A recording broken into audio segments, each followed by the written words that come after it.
Assalamualaikum warahmatullahi wabarakatuh. Halo, apa kabar semuanya?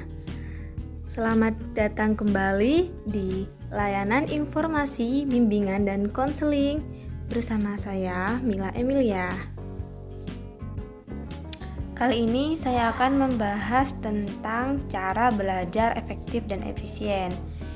Di sini sudah ada yang tahu apa itu belajar efektif dan efisien?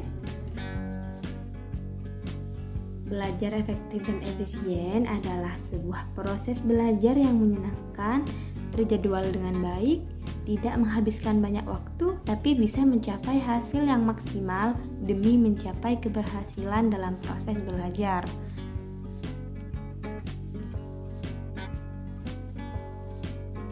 Selanjutnya, di sini kita harus tahu juga bagaimana cara belajar efektif dan efisien. 1. Berdoa sebelum belajar.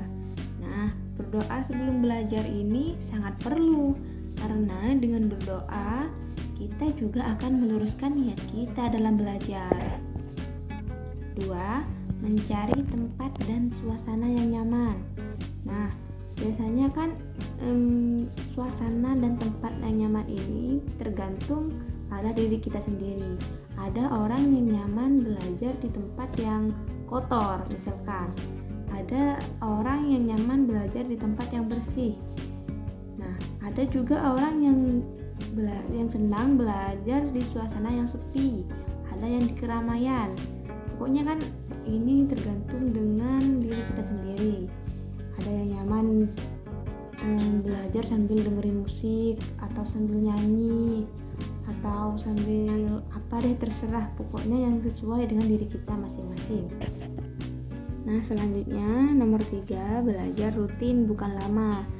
Maksudnya ini belajar rutin itu misalkan dalam 1 minggu itu kita belajar setiap hari rutin, tapi durasinya itu hanya sekitar 1 jam misalkan.